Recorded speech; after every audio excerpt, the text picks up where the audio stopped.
और अब खबर बीकानेर से है। बड़ी खबर का रुख करेंगे, जहां पर सैनिक रामस्वरूप कस्वा की मौत के मामले में सहमति बन गई है प्रशासन और परिजनों के बीच। परिजनों के सभी बिंदुओं पर सहमति बनी। 50 लाख नौकरी और सैनिक कल्याण बोर्ड के अधिकारी पर कार्रवाई पर सहमति बन गई है। कलेक्टर समेत सभी अधिकारी धरना स्थल पहुंचे। धरनार्थियों और प्रशासन के बीच वार्ता सफल रही।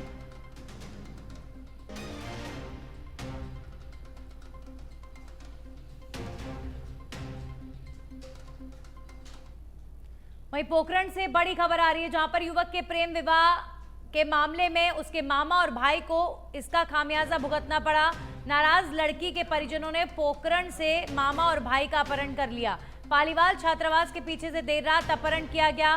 पीलवा गांव की सरहद पर फिर ले जाकर दोनों के साथ बुरी तरीके से मारपीट की गई।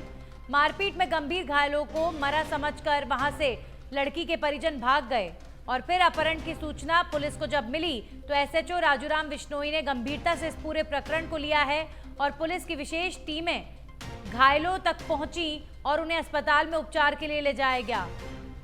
लेकिन अभी फिलहाल घायलों की स्थिति गंभीर है तो उन्हें जोधपुर रेफर किया गया है। परिजनों की तलाश में अब पोखरण पुलिस लगातार दबिश दे रही है। 2 दिन पहले ही श्रवण सिंह ने प्रेम विवाह किया था।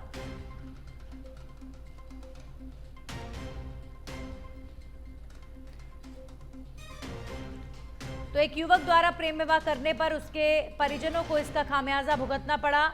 लड़की के परिजनों ने दूल्हे के भाई और उसके मामा को बुरी तरीके से पीटा।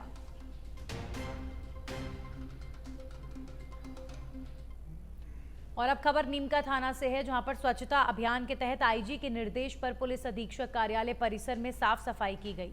इस दौरान पुलिस अधीक्षक, अतिरिक्त पुलिस अधीक्षक और पुलिस के जवान मौजूद रहे। आपको बता दें कि 2 घंटे तक पुलिस कार्यालय परिसर में सफाई अभियान के तहत श्रमदान किया गया। प्रदेश भर में पुलिस थानों में साफ सफाई चल रही है। सफाई अभियान चलाए जा रहे हैं। पुलिस अधीक्षक कार्यालय परिसर में भी सफाई अभियान चलाया गया। और अब खबर दौसा से, जहां पर आगामी विधानसभा उपचुनाव को लेकर वांछित अपराधियों की गिरफ्तारी के लिए अभियान चलाए जा रहे हैं। यह अभियान 2 दिवसीय है, जिसमें 261 पुलिस कर्मियों के साथ अलग अलग 86 टीमों ने काम किया। टीमों ने 287 स्थान पर दबिश देकर कुल 223 अपराधियों को गिरफ्तार किया है।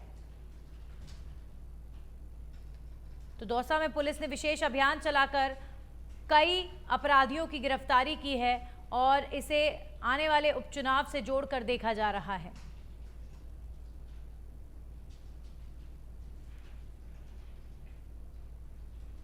और अब खबर कोटपुतली से, जहां पर भुवन प्रताप सिंह बारहेट ने उसने अपनी छोटी सी उम्र में शूटिंग में कमाल कर दिखाया है। 57वीं all India inter railway championship Jagatpura shooting range Jaipur में आयोजित प्रतियोगिता में कांस्य पदक जीता। इससे पूर्व गोल्ड मेडल 2022 में जीत चुके हैं भुवन प्रताप सिंह और पश्चिमी रेलवे में सीसीटीसी के पद पर अहमदाबाद में नियुक्त हैं। तो ये है सफलता की कहानी भुवन प्रताप सिंह की। 57वीं all India inter railway championship में पदक जीता।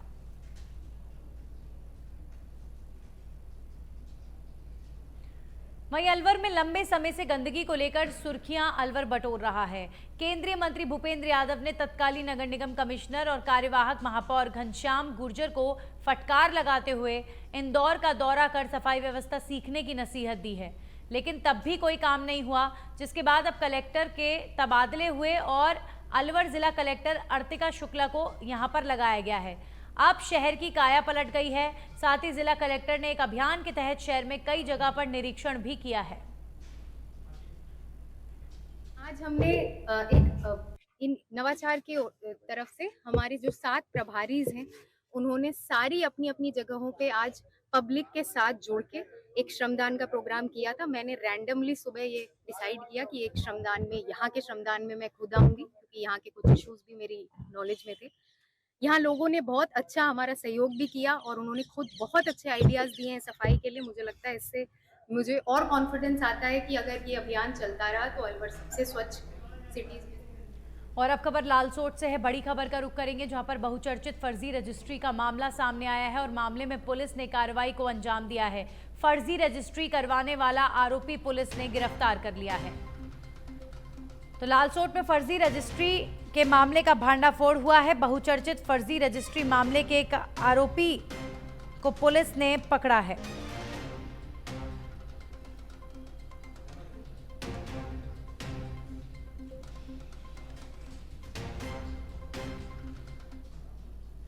और अब झुंझुनू पुलिस की कार्रवाई की बात करेंगे। अंतर्राष्ट्रीय एटीएम डकैती गिरोह का राजफाश पुलिस द्वारा किया गया। एक ही रात में झुंझुनू शहर में कोहराम मचाने वाले थे ये डकैत।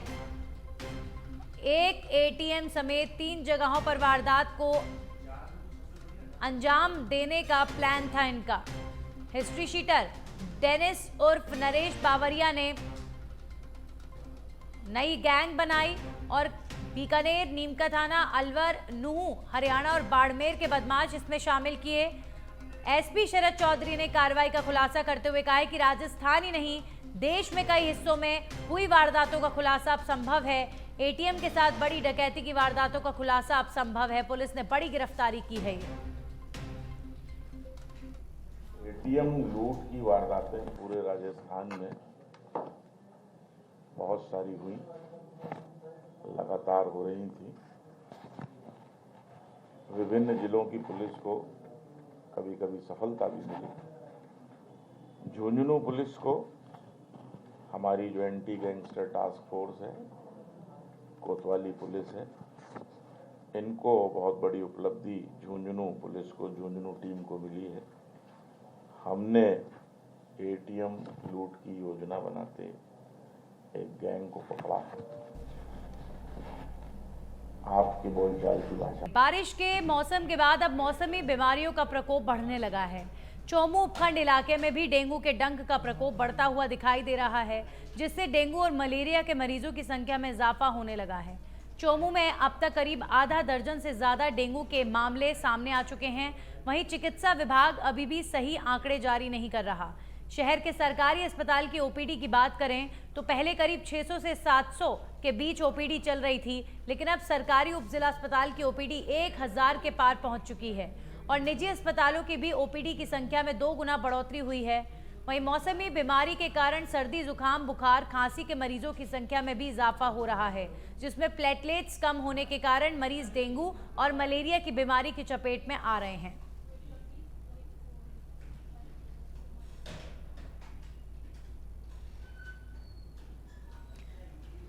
तो मरीजों की संख्या में लगातार इजाफा हो रहा है। बारिश का मौसम और इसके चलते जो बीमारियां बढ़ रही हैं, उनके आंकड़े लगातार बढ़ रहे हैं। इसी के साथ अब खबरों में आगे बढ़ते हैं और बात कर लेते हैं भजनलाल कैबिनेट की बैठक की। आज कैबिनेट की बैठक हो रही है, इस वक्त बैठक जारी है। सीएम भजनलाल शर्मा की अध्यक्षता में कैबिनेट की मीटिंग इस वक्त चल रही है और बैठक में कई महत्वपूर्ण फैसले लिए जाएंगे।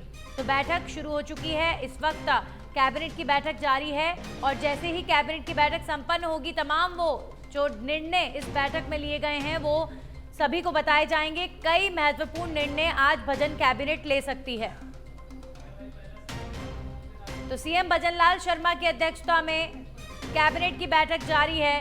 कई महत्वपूर्ण निर्णय आज भजन कैबिनेट लेने वाली है।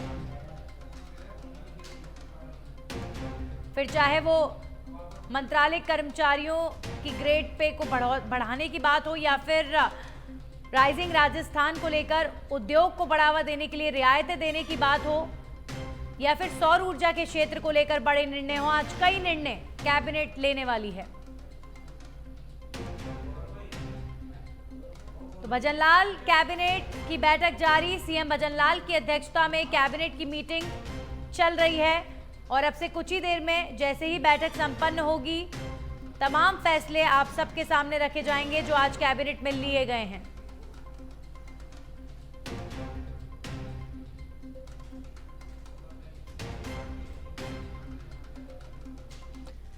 और अब खबरों में आगे बढ़ेंगे, बात करेंगे केकड़ी बार के आह्वान पर जिला यथावत रखने की मांग को लेकर आज दूसरे दिन भी केकड़ी बंद रहा।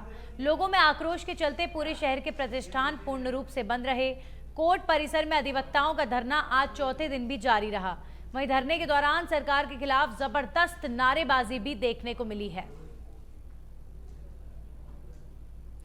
तो केकड़ी को जिला यथावत रखने की मांग पर लोग अड़े हुए हैं और अभी से ही आप देखिए कई ऐसे जिले जो गहलोत सरकार में बनाए गए, उन तमाम जिलों में अब धरने शुरू हो गए हैं कि कहीं सरकार इन जिलों को खत्म ना कर दे। रूप से केकड़ी की उपेक्षा की गई और यही कारण रहा कि इतना कॉम्पिटेंट उपखंड होने के बावजूद हम कभी वह स्थान प्राप्त नहीं कर सके जो हमें मिलना चाहिए था। जिला बना, 1 साल के भीतर हमने प्रगति की दौड़ लगाई, हमने अपने आप को राजस्थान के नक्शे में स्थापित किया, व्यापार व्यवसाय और कृषि के क्षेत्र से बाहर निकलकर अन्य क्षेत्रों में हम आगे बढ़े। हमने कभी ये नहीं चाहा कि आप हमको 1 साल या 6 महीने या 4 महीने में एक फुल फर्निश जिला बना के दे दें। हम प्रशासन की और सरकार की मर्यादाएं समझते हैं, व्यवस्थाएं भी समझते हैं और संसाधनों की कमी के बारे में भी समझते हैं, लेकिन इसका मतलब ये नहीं है कि आप देके हमसे छीन लो। यह कोई भी चीज़ तुक रखने वाली बात नहीं है कि साहब आप मापदंड पूरे नहीं करते। मापदंड इंसानी निर्मित होते हैं। एक सरकार ने मापदंड मानते हुए हमें दे दिया, दूसरी सरकार मापदंड बदल के हमसे छीनना चाहती है। ऐसा लोकतंत्र में कब हुआ? मान के चलिए यही स्थिति आज से कई सालों पहले होती, किसी एक सरकार ने भाखड़ा नांगल बैराज बनाया, दूसरी सरकार आके क्या उसको विस्फोटक से उड़वा देती, या नरेगा योजना चली उसको बंद कर